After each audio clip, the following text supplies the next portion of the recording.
Hiya, my name is Stacy Townsend, and let's learn to play better pickleball with Pickler and USA Pickleball.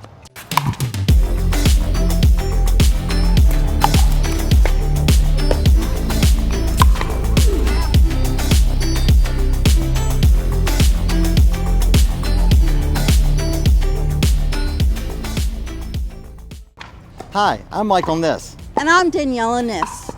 And we're both members of the USA Pickleball and the Delray Beach Pickleball Club.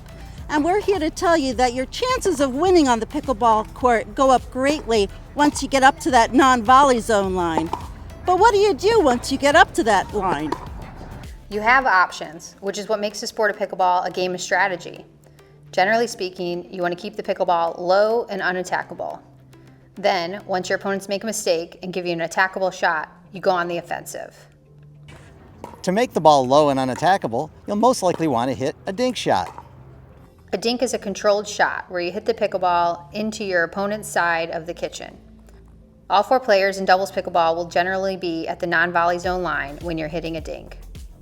A dink can be both an offensive shot where you're putting pressure on your opponents, or a defensive shot when you're trying to neutralize your opponents.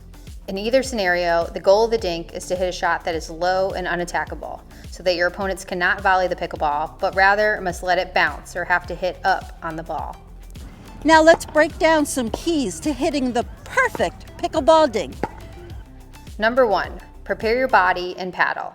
Start in an athletic stance with your knees bent and your feet about shoulder width apart. Keep your pickleball paddle out in front of your body with a relatively loose paddle grip. Lastly, be sure to take short, compact backswings with your dink. Number 2, watch the pickleball. This one goes without saying, but too often players mishit a pickleball simply because they do not watch it all the way to their paddle. So watch the pickleball. Number 3, move your feet.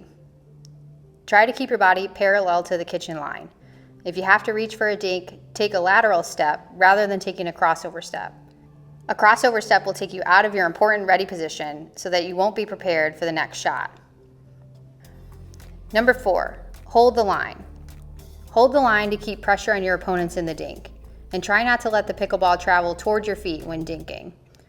Dinks that travel near your feet are difficult to react to, so protect your feet and take the ball out of the air when it's comfortable. Number 5, gently lift through the pickleball. Once you hit your dink, gently lift up and through the pickleball. This lift comes from your shoulder rather than from your wrist or elbow. Again, this should be a controlled motion with a firm wrist rather than a sharp jerk with any wrist snap. Number 6, respect the net. The height of the apex of the dink is important. Give yourself some margin of error over the top of the pickleball net. While it's important to keep your dinks low and unattackable, if you hit the pickleball too low, you will hit your dink straight into the net and take yourself out of the point. And don't forget to finish your dink. Number 7, don't forget to finish your dink. Follow through the pickleball, but stay low and compressed, which will help you hit more consistent dinks. After you finish, quickly revert back to your ready position. These basic fundamentals are the foundation of any great dinker. And who doesn't want to be a great dinker?